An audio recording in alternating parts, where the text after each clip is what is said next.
कल हमने इसके पेज नंबर 100 तक, एनसीईआरटी बुक 100 पेज तक हमने कर लिया था, है ना। आज हमें करना है एक्सरसाइज वाले question, 5th chapter periodic classification of element.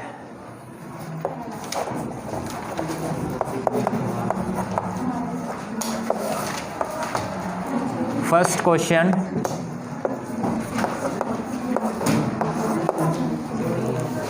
आवर्त सारणी में ध्यान देना, देखना आप इस NCERT book exercise page number 101 पे जो क्वेश्चन है लगभग सारे आधुनिक आवर्त सारणी से ही पूछे गए हैं, ठीक है।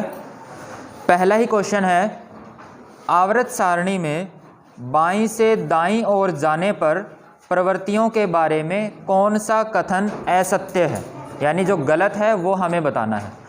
और गलत है वो आप तभी ऐसे वाले क्वेश्चन होते हैं ना, यूँ समझ लो वो सबसे मुश्किल वाले होते हैं, या फिर यूँ कह दो कि उसके अंदर सारी चीज़ें आपको आनी चाहिए तभी आप वो क्वेश्चन कर पाओगे, ठीक है ना।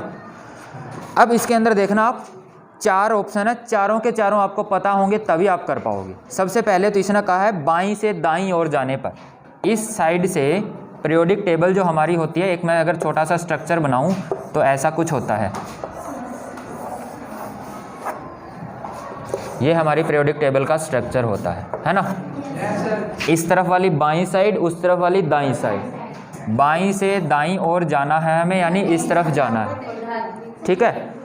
तो यहाँ जो जो गुण हमने पढ़े हैं उनके सबके जैसे ही ये वाली एरो लगे आपको वो चारों चीज़ें एकदम से ध्यान में आ जानी चाहिए। जो जो ट्रेंड हमने पढ़ी, जो प्रवृत्ति हमने पढ़ी है वो वाली, सबसे पहली प्रवृत्ति हमने पढ़ी कि यहाँ से यहाँ जाएंगे तो एक एक इलेक्ट्रॉन और एक एक प्रोटॉन बढ़ेगा, ठीक है। उससे हमें क्या होगा, उससे ये होगा कि परमाणु का आकार है वो कम होगा या घटेगा, ये पहली प्रवृत्ति थी।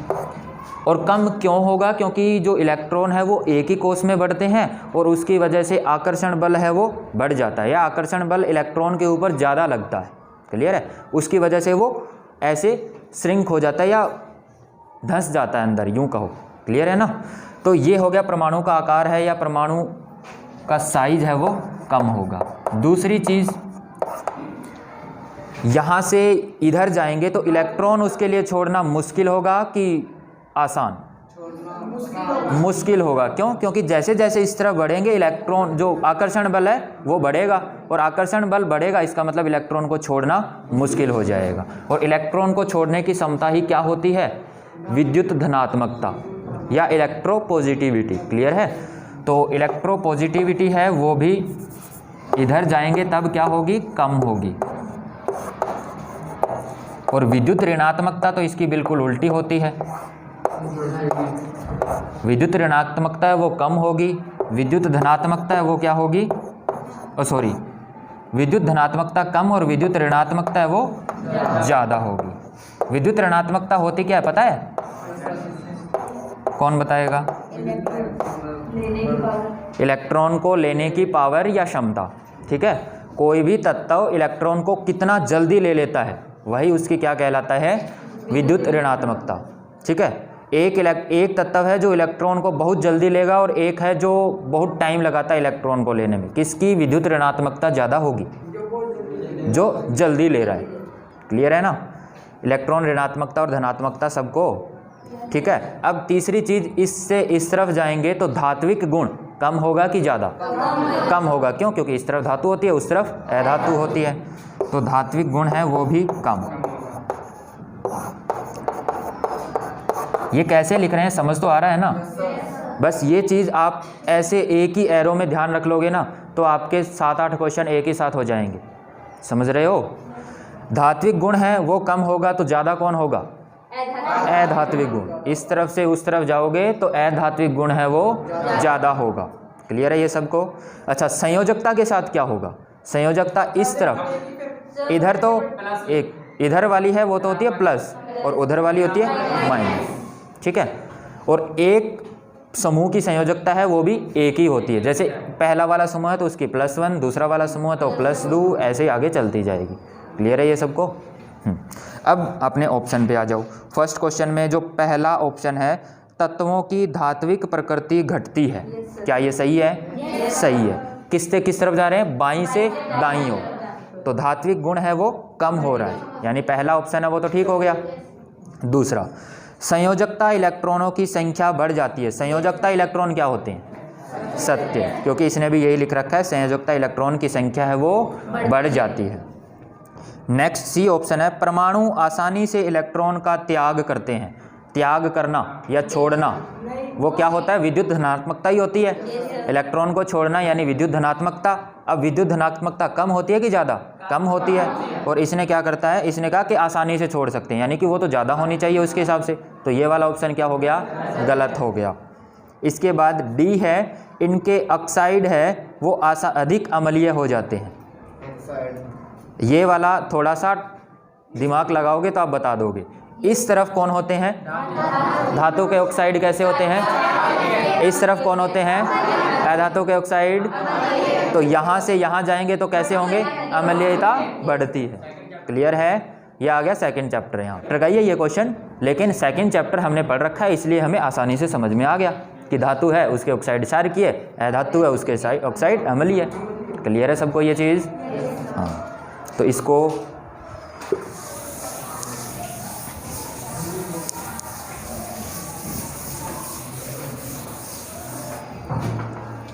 फर्स्ट क्वेश्चन इसका कौन सा ऑप्शन ठीक हो गया? सी। ठीक है, क्यों ठीक हुआ ये समझ में आया क्या? हाँ, तो सेकंड क्वेश्चन ये तो आप खुद बता सकते हो कैसे। कल मैंने ऐसा ये क्वेश्चन करवाया था। एक तत्व X, कोई भी है ये X, हमें इससे कोई लेना देना नहीं है। ये XCl2 वाला एक क्लोराइड बनाता है जो एक ठोस है तथा जिसका गलनांक अधिक है। आवर्त सारणी में यह तत्व संबद्धक किस समूह का होगा? जैसे ही आपको ये वाला एक चीज़ ध्यान रखना, यहाँ पे इसने बहुत सारी चीज़ें दी हुई है, यह एक ठोस है, इसका गलनांक अधिक है वगैरह वगैरह, इससे हमें कोई लेना देना नहीं है।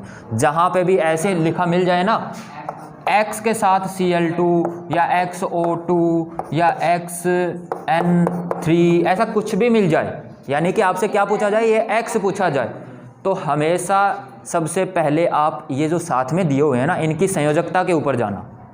ठीक है, यहाँ पे अब हमें क्या दिया हुआ है? देखो जो दिया हुआ वही क्वेश्चन हम करते हैं। हमें दिया हुआ है XCl2। क्लियर है? हमें इस X की संयोजकता सबसे पहले पता कर लेनी है। और वो कैसे पता करोगे? क्लोरीन है, इसकी संयोजकता कितनी? एक होती है। क्लियर है? इस क्लोरीन की एक संयोजकता, लेकिन यहाँ पे कितने क्लोरीन जुड़े हुए हैं? 2 क्लोरीन जुड़े हुए हैं। अगर ये तत्व ये बना होगा तो कैसे बना होगा? XCl इनसे बना होगा। क्लोरीन के नीचे क्या आएगा? 1 आएगा, क्योंकि इसकी संयोजकता तो 1 होती है। अब जब इनको क्रॉस मल्टीप्लाई करोगे तो Cl के नीचे 2 आने के लिए इसकी संयोजकता कितनी होनी चाहिए? 2। अब देखो इनको क्रॉस मल्टीप्लाई करो, क्या ये ही बन रहा है क्या? इसका मतलब इस X की संयोजकता कितनी हुई? 2। यानी कि और 2 संयोजकता कौन से समूह में होती है? दूसरे समूह। दूसरे समूह में जो तत्व होते हैं वो होते हैं मैग्नीशियम, कैल्शियम, बेरियम, ये तत्व होते हैं, या बेरिलियम। ठीक है, ये वाले तत्व दूसरे समूह में होते हैं। बेरिलियम, मैग्नीशियम, कैल्शियम, ये आपको इनमें से बेरिलियम और मैग्नीशियम और कैल्शियम ये 3 तो आपको पक्का पता ही भी है। ठीक है ना, क्योंकि हमने पहले 20 वाले तत्व अच्छे से समझ रखे हैं, उनकी संयोजकताएँ भी हमें पता है। क्लियर है? तो अब देखो ये X वाला इन्हीं में से कोई ना कोई होगा, क्योंकि संयोजकता 2 है। अब अपने ऑप्शन में देखो कौन दे रखा है? सोडियम दे रखा है, मैग्नीशियम, एल्यूमिनियम, सिलिकॉन। तो कौन सा ऑप्शन क्लियर होगा? मैग्नीशियम। मैग्नीशियम कौन से ऑप्शन पे है? बी ऑप्शन पे। ठीक है, क्यों बी ठीक हुआ? अच्छा चलो एक क्वेश्चन मेरी तरफ से आप करो।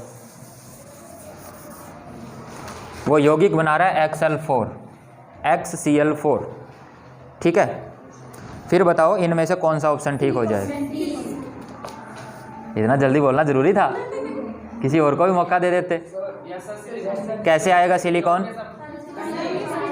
क्योंकि आपने यहाँ से क्या पता किया? XCl, क्लोरीन की तो 1 ही होती है, ये कैसे बन सकता है? तो यहाँ पे 4 आना चाहिए, इनके क्रॉस मल्टीप्लाई करोगे तो ये आना चाहिए, तो X की संयोजकता 4, यानी यहाँ पे वो तत्व आना चाहिए जिसकी संयोजकता 4। और यहाँ पे सिलिकॉन ही ऐसा है जिसकी, भाई इस ऑप्शन में सिलिकॉन ही दिया हुआ है। ठीक है ना? क्लियर है? अगर कार्बन दिया होता तो वो, लेकिन हमें तत्व वही लेना जिसकी संयोजकता कितनी हो? 4। चलो एक क्वेश्चन और करके दिखाओ फिर। आपने बताया एल्यूमिनियम, बोरोन, गैलियम, कौन सा ऐसा गुण आपने अपने दिमाग में रख के बताया? ये ठीक है ना, संयोजकता। और संयोजकता 4 है, वो कौन से समूह में होती है? तो वो एल्यूमिनियम वाले, सॉरी इस वाले में, ठीक है। इस वाले को आप करोगे तो X और O की संयोजकता है वो तो 2 होती है, ठीक है ना। तो इसकी संयोजकता कितनी होनी चाहिए ये वाला यौगिक बनाने के लिए? 3 होनी चाहिए, तभी तो ये X2 और O3 बनेगा, ठीक है ना। तो इसकी संयोजकता 3 होनी चाहिए। तो हमें वो वाला समूह उठाना है जिसकी सब सारे के सारे तत्वों की जो संयोजकताएं हैं 3 होती है। वो वाला समूह हमारा बोरोन वाला है, जिसके अंदर एल्यूमिनियम भी होता है, बोरोन भी होता है, गैलियम भी होता है। और अगर हमें यही मैं ऑप्शन दूँ तो इसके अंदर कौन सा ठीक हो जाएगा? एल्यूमिनियम ठीक हो जाएगा। क्लियर है? अगर यही यौगिक,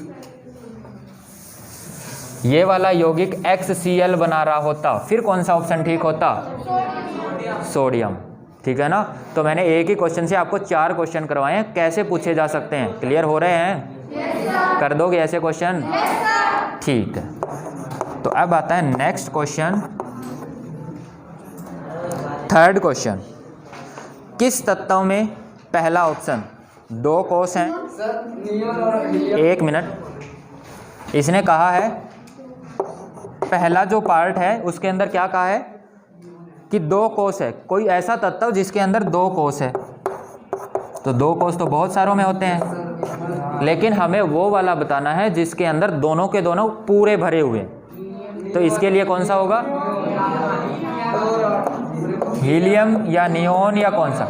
एक तो सीधी सी बात है, इसने क्या कहा है कि पूरे भरे हुए हैं, तो जो 18वें समूह वाले तत्व हैं वही होंगे, ठीक है ना।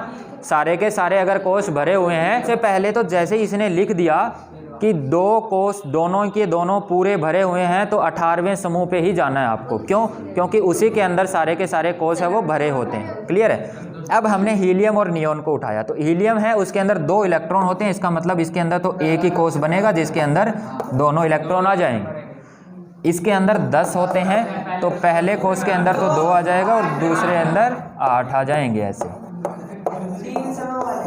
क्लियर है ना? समझ गए ये? तो इसका मतलब इसका आंसर कौन हो गया? नियोन। क्यों हुआ, समझ आया क्या? 3rd का बी पार्ट, इलेक्ट्रॉनिक विन्यास 282 है। कौन से तत्व का 282?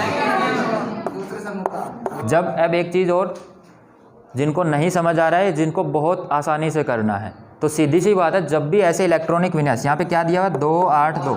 जब इलेक्ट्रॉनिक विन्यास दिया हुआ तो सबको जोड़ दो, जोड़ने से आया 12। 12 परमाणु संख्या किसकी होती है? मैग्नीशियम की। तो इसका आंसर हो गया मैग्नीशियम। नेक्स्ट है, कुल 3 कोष है तथा संयोजकता कोष में 4 इलेक्ट्रॉन है। 3 कोष होने चाहिए और संयोजकता इलेक्ट्रॉन में 4 होने चाहिए। तो इसके लिए संयोजकता इलेक्ट्रॉन 4 किसके होते हैं? तो सिलिकॉन के, कार्बन के, इनके होते हैं, ठीक है। तो इसने क्या कहा है? 2 कोष पूरे भरे होने चाहिए। तो पहले 2 कोष, हाँ, पहले 2 पूरे भरे होने चाहिए, ठीक है ना। और आखिरी कोष है उसके अंदर 4 होने चाहिए। तो पहले 2 मैंने पूरे भर दिए, आखिरी के अंदर 4 होने चाहिए। तो टोटल कितने इलेक्ट्रॉन हुए? 14। और 14 परमाणु संख्या किसकी होती है? सिलिकॉन। तो सी ऑप्शन हो, इस सी जो पार्ट है उसका आंसर हो गया सिलिकॉन। करना कैसे वो समझ में आया ना। कुल 2 कोष है तथा संयोजकता कोष में 3 इलेक्ट्रॉन है, ठीक है। तो डी ऑप्शन, कुल 2 कोष हैं, ठीक है। पहला कोष पूरा भरा होगा तो पहले के अंदर 2 ही आएगा। दूसरे कोष के अंदर 3 इलेक्ट्रॉन बताए हैं इसने, तो 3, टोटल 5। आंसर आ गया बोरोन। ठीक है, कैसे कर रहा हूँ मैं, समझ में आ रहा है क्या? इसके बाद दूसरे कोष में पहले कोष से 2 गुने इलेक्ट्रॉन हैं, डी, देखो कैसे करना है। पहले कोष में जितने इलेक्ट्रॉन है ना, दूसरे कोष में उसके 2 गुने। तो पहले कोष में कितने इलेक्ट्रॉन होते हैं? 2 होते हैं, उसका 2 गुना कितना होगा? 6 कार्बन। क्लियर हुआ क्या ये? तो ये 3rd क्वेश्चन हो गया अपना। इसके बाद है 4th क्वेश्चन। इसका ए पार्ट, आवर्त सारणी में बोरोन के सतम के सभी तत्वों के कौन से गुणधर्म समान है? तो सबसे पहली चीज, जब भी एक समूह से पूछा जाए तो एक लाइन आपको हमेशा याद रहनी चाहिए कि एक समूह के अंदर एक समूह के अंदर वही तत्व रखे जाते हैं जिनके रासायनिक और भौतिक गुण समान होते हैं। ठीक है, तो लगाओ, ठीक है ना। जैसे आपने 2 बोला, किसकी संयोजकता नहीं पता, प्लस या फिर माइनस जरूर लगाओ। प्लस लगाओगे तो ये हो जाएगी किसकी, धनात्मक, ये इधर मैग्नीशियम की, और अगर माइनस कर दिया तो ये उधर चली जाएगी ऑक्सीजन की। ठीक है ना, तो प्लस माइनस का ज़रूर ध्यान रखना, समझ रहे हो कि नहीं। हाँ। तो बोरॉन की संयोजकता +3 होती है और ये सबकी होती है।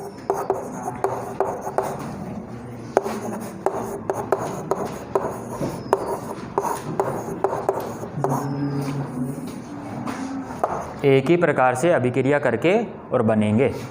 क्लियर है। नेक्स्ट है बी पार्ट, आवर्त सारणी में फ्लोरीन के सतम के सभी तत्वों के कौन से गुणधर्म समान हैं। बिल्कुल यही जैसे हमने बोरोन का लिखा। फ्लोरीन कौन से समूह में होता है, तो 17वें समूह में, बिल्कुल आखिरी में। ठीक है ना, फ्लोरीन है, उसकी संयोजकता कितनी होती है, -A। उसके नीचे जो होंगे उन सब की भी कैसी होगी, -A। क्लियर है। अब वहाँ पे एक चीज़ हो जाती है, क्या कि फ्लोरीन भी अधातु है और उसके नीचे वाले हैं वो भी सारे के सारे अधातु है, तो ये वाला गुण भी वहाँ पे मैच हो जाता है, यहाँ वो नहीं हो रहा था। अच्छा, दूसरी चीज़, फ्लोरीन है वो गैस है, क्लोरीन है उसके नीचे वो भी एक गैस है, ब्रोमीन है वो भी एक गैस है, आयोडीन है वो भी एक गैस है। ठीक है ना, सारे के सारे गैस में आ जाते हैं। क्लियर है।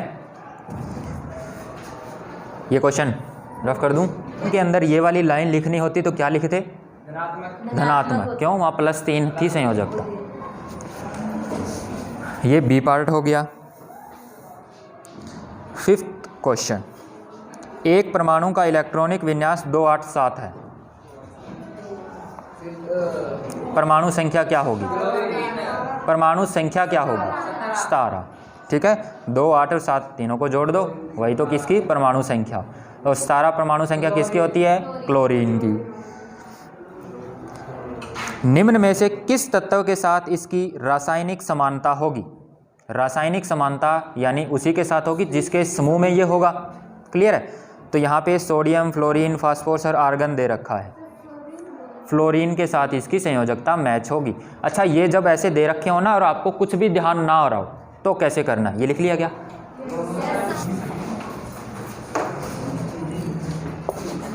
फिफ्थ क्वेश्चन,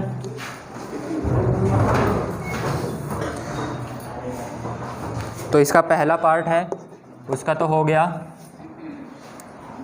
तत्व की परमाणु संख्या कितनी हो जाएगी, 2, 8, 7, तो इसकी हो गई 17 परमाणु संख्या, और ये कौन सा हो गया, क्लोरीन हो गया तत्व। ठीक है। अब बी पार्ट, इसका बी पार्ट के इसके अंदर अगर आपको ध्यान है फ्लोरीन इसके ग्रुप में वो तो अच्छी बात है, अगर नहीं है तो फिर कैसे करना है देखो। सोडियम इसके ब्रैकेट में 7 लिखा हुआ है, ये इसकी परमाणु, सोडियम नहीं सॉरी नाइट्रोजन, नाइट्रोजन इसकी परमाणु संख्या क्या है, 7। इसका इलेक्ट्रॉनिक विन्यास लिख लो 2 और उसके बाद 5। फ्लोरीन संयोजकता 9। हंस क्यों रहा तू, फ्लोरीन संयोजकता 9, तो इसकी परमाणु संख्या है वो 2, 8, परमाणु संख्या 9, इलेक्ट्रॉनिक विन्यास 2, 7। ठीक है। इसके बाद फास्फोरस, इसकी परमाणु संख्या 15, तो इसका हो गया 2, 8, 5। ठीक है। इसके बाद है आर्गन 18, 2, 8, 8। ठीक है। अब इधर देखो ध्यान से, ये जो है इसके साथ आखिरी कोष वाले ने हमेशा वही आपको मैच करने हैं। तो किसके अंदर आखिरी कोष में 7 इलेक्ट्रॉन है, फ्लोरीन के अंदर, तो हमेशा यही इसके समूह में आ सकता है, बाकी कोई नहीं आ सकता, इसलिए इसका ऑप्शन कौन सा, ये फ्लोरीन। चलो इसके बाद क्वेश्चन समझ आया ये, हाँ। इसके बाद है 6th क्वेश्चन,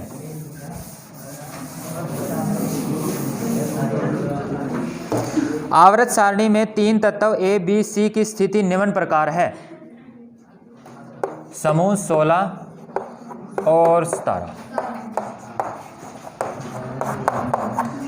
यहाँ इसने तीनों ही खाली छोड़े हुए हैं और आखिर में B लिखा हुआ है। यहाँ पे पहला खाली, दूसरे पे A खाली और C। अब बताइए कि A धातु है या अधातु। तो सबसे पहले अब देखो ए बी सी इनके नाम ये पूछे ना पूछे, लेकिन ये चीज़ तो आपको पता ही होनी चाहिए क्योंकि समूह 17 बिल्कुल उस तरफ होता है और उस तरफ वाले अधातु होते हैं। तो इसके अंदर पहला जो पार्ट है ए पार्ट, अब देखो एग्जामिनर है ना वो ऐसे ही क्वेश्चन सेट करेगा। आप कह रहे थे जब कि सर मेंडलीव की जो सारणी है वो हमें दे गया क्या एग्जामिनर, तो इसने देखो आधुनिक आवृत्त सारणी दे भी दी है और नहीं भी दी है, ठीक है ना।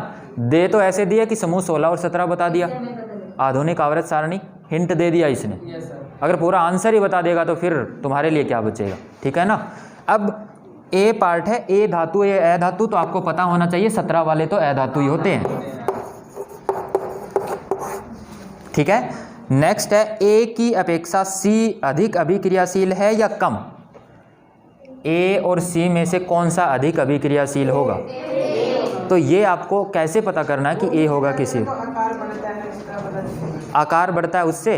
देखो सबसे पहले तो समूह 17 है, उसके अंदर इलेक्ट्रॉन लेंगे ये या देंगे, लेंगे, क्लियर है सबको, इलेक्ट्रॉन लेंगे। अब दूसरी चीज़, जैसे जैसे हम नीचे की ओर बढ़ते हैं यानी आकार बढ़ेगा, और आकार बढ़ेगा तो उसके लिए इलेक्ट्रॉन देना आसान होता है कि लेना, देना आसान होता है, ठीक है ना।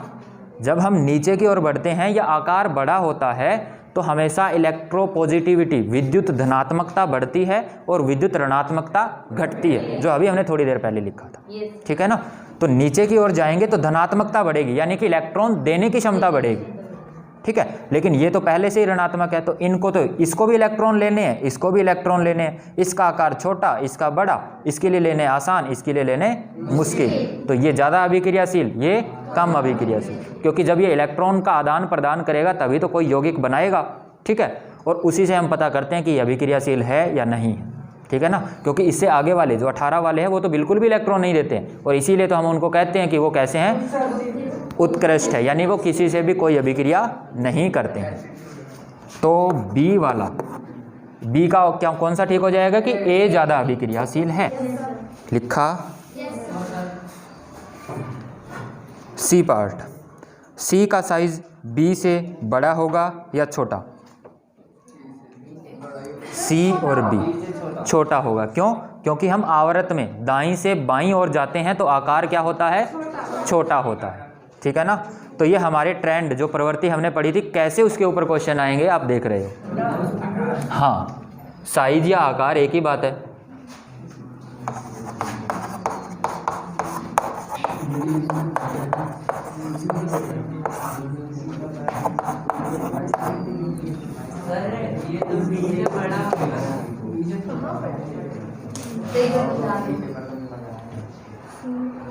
जब एक ही ये बी और सी क्या एक ही आवृत में है क्या, नहीं है, आवृत, तो आवृत ही बोल रहा हूं मैं। सारे समूह के आगे ऊपर फिक्स हो गए, अब तक हम समूह समूह पढ़ रहे हैं तो मतलब आवृत को भूल जाओगे, नहीं, समूह भी है भाइयों यहाँ पे, ठीक है।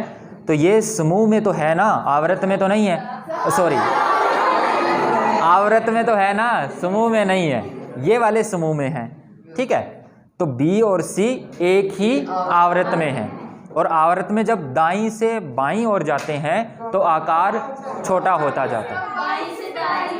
बाईं से दाईं ओर, पहले मैंने क्या बोला, चलो बाएं से दाईं ओर, ठीक है। अब बाईं से दाईं ओर जाएंगे तो आकार छोटा होता है, ठीक है, छोटा होता है भाई, छोटा। क्यों छोटा होता है, क्योंकि एक ही कोश में जब इलेक्ट्रॉन बढ़ते हैं तो आकर्षण बल बढ़ जाता है, ठीक है, और उसकी वजह से वो खींच के और छोटा हो जाता है। समझ गया,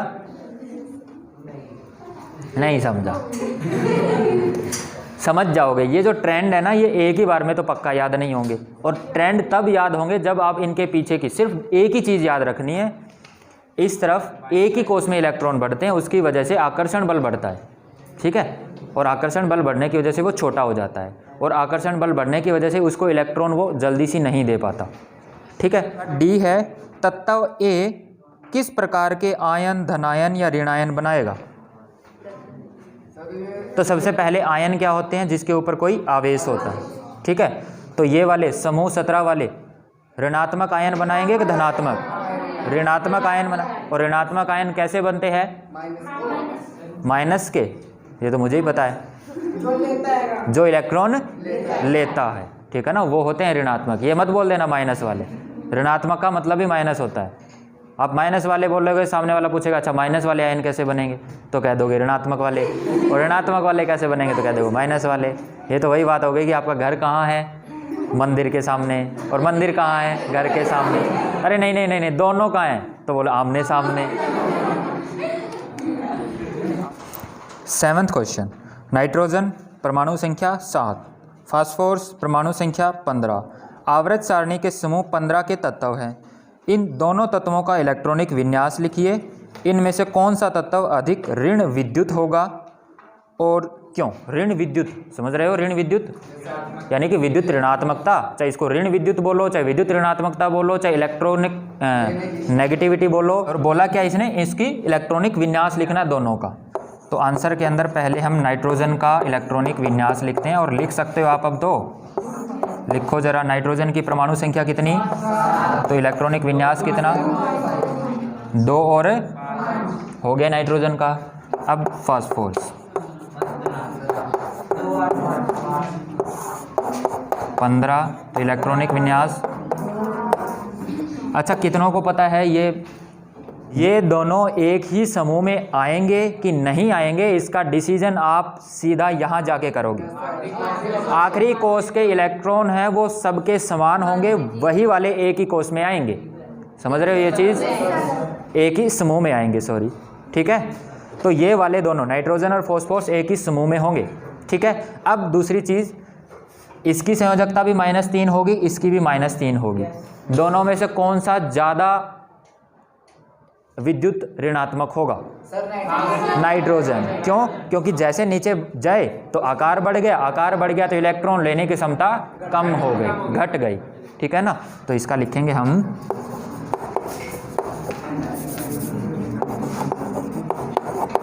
नाइट्रोजन का आकार छोटा है इसलिए आसानी से इलेक्ट्रॉन ले लेगा और ज़्यादा ऋण विद्युत होगा, ठीक है।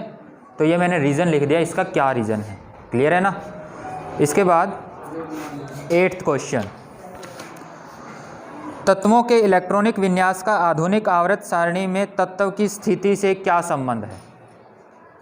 इलेक्ट्रॉनिक विन्यास से ही तो संबंध है। ये देखो इलेक्ट्रॉनिक विन्यास है, उसी से हमने क्या किया, इनको एक ही समूह के अंदर रखा, क्लियर। 9वां क्वेश्चन, आधुनिक आवर्त सारणी में कैल्शियम के चारों ओर 12, 19, 21, 38 परमाणु संख्या वाले तत्व है। इनमें से किन तत्वों के भौतिक रासायनिक गुण समान हैं? तो जो एक समूह में होंगे उन्हीं के भौतिक रासायनिक गुण समान होंगे। अब आपको क्या करना, एक ही समूह में रखने के लिए इनका क्या लिखना होगा आपको, इलेक्ट्रॉनिक विन्यास, और आखिरी कोष के इलेक्ट्रॉन पता कर लेने, जिनके समान होंगे वो एक ही समूह में आ जाएंगे। तो पहले हम इलेक्ट्रॉनिक विन्यास लिखते हैं इनका।